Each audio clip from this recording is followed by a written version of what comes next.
My wife, Jessica, always hated my hands. She hated the calluses. She hated the smell of soil that never quite washed off, and she definitely hated the dirt under my fingernails. "Ryan," she'd say, wrinkling her nose as she fixed her blazer, "we have a corporate dinner tonight. Please try to look like you don't dig ditches for a living." I'm a landscape architect, not a ditch digger, but to Jessica there was no difference. If you didn't wear a suit, you didn't matter. She was climbing the ladder at Vertex Global, a massive conglomerate where ambition was just a code word for backstabbing. For months, she'd been working late with her new manager, Brad. Brad drove a Porsche. Brad wore Italian suits. Brad didn't have dirt under his nails. I tried to trust her. I tried to be the supportive husband. But you know when the air in your house changes? When the silence gets too loud? It happened on a Thursday. I came home early to surprise her with takeout from her favorite Thai place. Her phone was on the counter, buzzing. A text from Brad Work. It previewed on the lock screen. "Last night was incredible. That promotion is yours, babe. Leave the gardener." I stared at the words. The gardener. That's all I was to them. A placeholder until she secured her new tax bracket. I didn't scream. I didn't break anything. I just packed a bag. When she came home an hour later, smelling like expensive cologne and lies, I was already at the door. "I saw the text," I said quietly. She didn't even cry. She just sighed, like I was a chore she was finally crossing off her list. "Be realistic, Ryan," she said, crossing her arms. "Brad can give me the world. You can only give me plants. Take your truck and go." I slept in my workshop that night, surrounded by bags of mulch and drafting tables. I felt small. I felt like dirt. But the next morning, my phone rang. It was a private number. A woman's voice, cool, commanding, and smooth as glass, spoke. "Is this Ryan, the architect? I've seen your portfolio. I have a sprawling estate in the hills that's a disaster. I need someone who isn't afraid to get their hands dirty. Can you be here in an hour?" I drove my beat-up truck up the winding canyon roads, past gates that cost more than my parents' house. The address led to the Glass Fortress, a modern mansion everyone in the city whispered about. I pulled up to the massive iron gates. They swung open silently. Standing at the top of the driveway was a woman. She was older than Jessica, maybe mid-40s, wearing a silk robe that flowed in the wind like water. She looked like a queen surveying her kingdom. This was Victoria, and I had no idea she was the woman who signed my wife's paychecks. I stepped out of my truck, instinctively wiping my hands on my jeans. I felt underdressed. I felt like the gardener Jessica had sneered at. I started to apologize before I even reached the steps. "Ms. Stone, I'm sorry about the truck. I didn't have time to—" She cut me off with a wave of her hand. A hand adorned with a single massive emerald ring. "I didn't hire you for your vehicle, Ryan.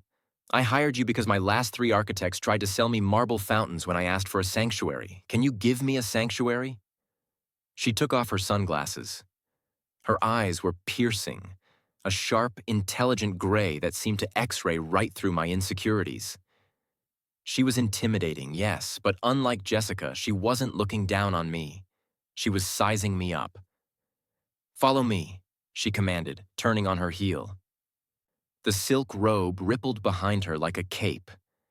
We walked to the back of the estate. It was a disaster. Dead roses, overgrown ivy, a swimming pool filled with leaves. It was a graveyard of good intentions. "My ex-husband had vision," she said dryly, gesturing to a hideous concrete statue. "But he didn't have patience. He wanted a garden that looked good for parties but required no care. As you can see, nature doesn't work that way." I walked into the mess. I knelt down, digging my fingers into the dry, hard earth. I forgot she was watching. I forgot about the cheating, the text message, the humiliation. I just saw the potential. "The soil is suffocating," I muttered, breaking a clod of dirt. "You need to tear all this concrete out. Let it breathe. It's going to be dirty work, loud work. I looked up, expecting her to cringe. Expecting her to say, "Make it quiet, make it clean." Instead, Victoria was leaning against a marble pillar, watching my hands in the dirt with an expression I couldn't place. It wasn't disgust. It was hunger. "I like dirty work, Ryan," she said, her voice dropping an octave. "Tear it all out. Start fresh. I want this place to feel alive again." She paused, her eyes locking onto mine. "And I have a feeling you're the only man in this city strong enough to handle it." I spent the next 3 weeks tearing that garden apart. I worked like a man possessed. Maybe I was trying to prove something to Victoria, or maybe I was just trying to sweat Jessica out of my system. Every swing of the pickaxe felt like I was destroying the weak, nice guy version of myself that had let his wife walk all over him.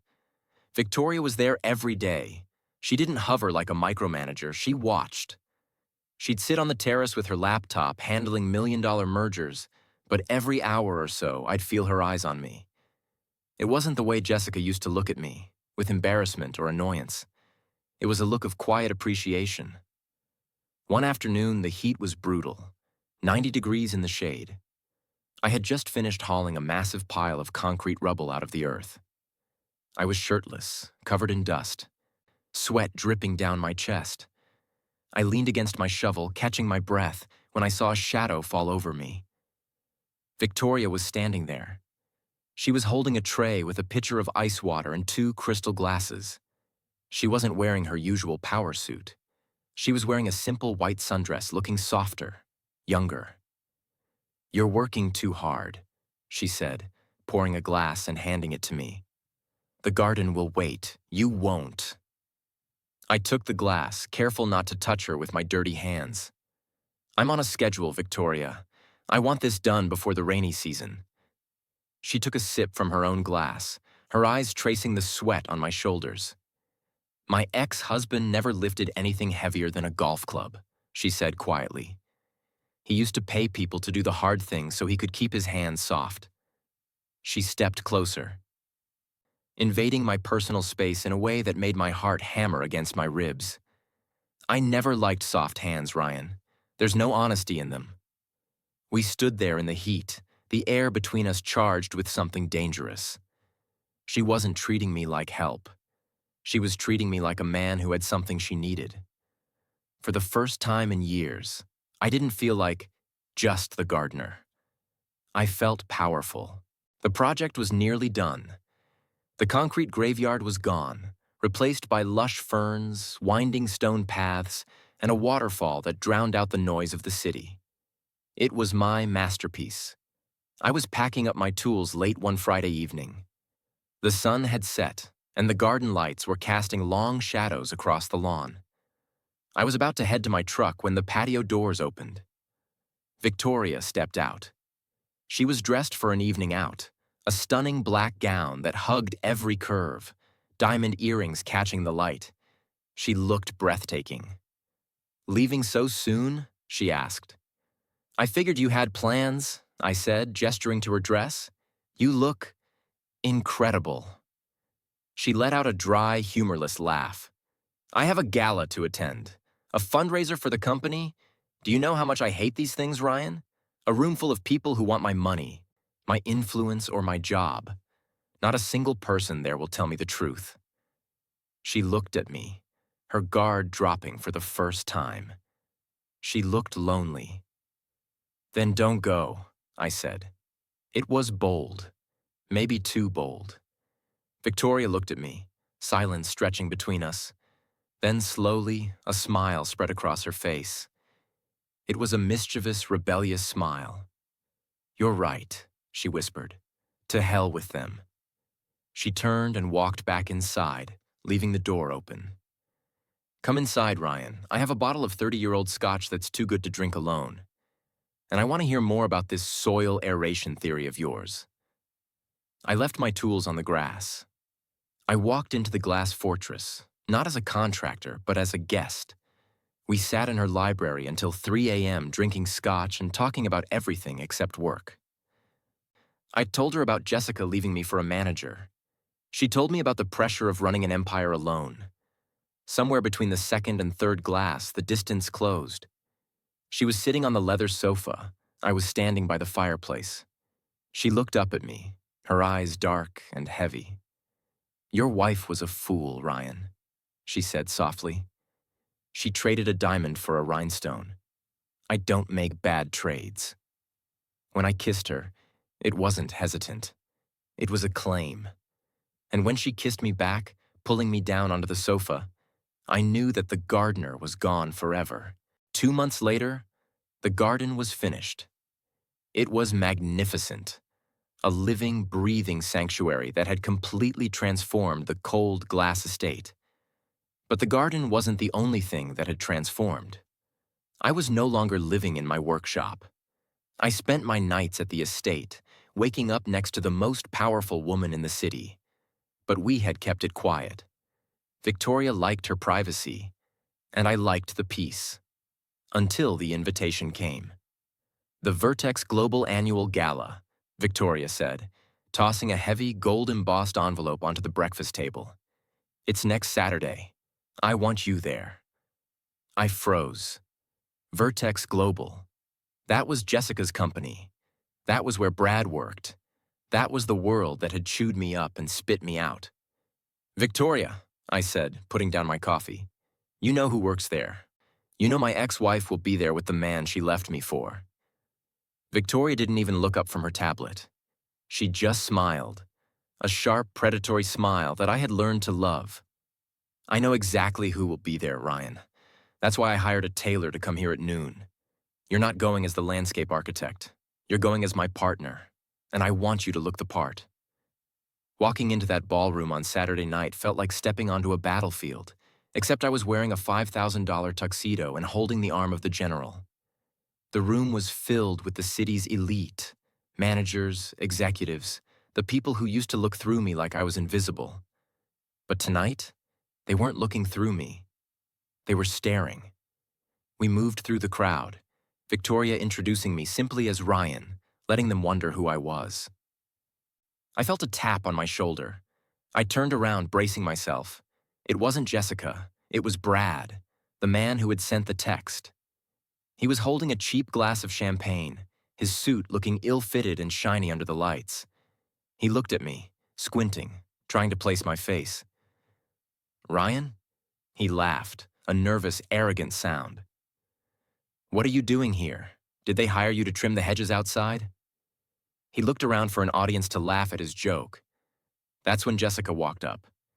She linked arms with Brad, looking tired and strained in a dress that was trying too hard. She saw me. Her eyes went wide, scanning the tuxedo, the grooming, the confidence. "Ryan," she whispered, How did you get in here?" Before I could answer, the room went quiet. The microphone tapped. The spotlight swung to the stage. And the announcer's voice boomed. "Ladies and gentlemen, please welcome the CEO and owner of Vertex Global, Ms. Victoria Stone." Victoria didn't move toward the stage. She stayed right next to me. She took a sip of her drink, looked at Brad, looked at Jessica, and then rested her hand possessively on my chest.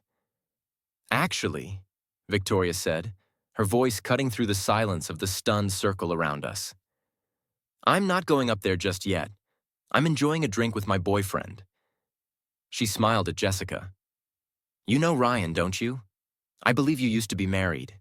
Shame you didn't see his potential. But I suppose some people just have an eye for quality, and others settle for middle management." The silence was absolute. You could have heard a pin drop on the carpet. Jessica's face drained of color, turning a sickly shade of pale.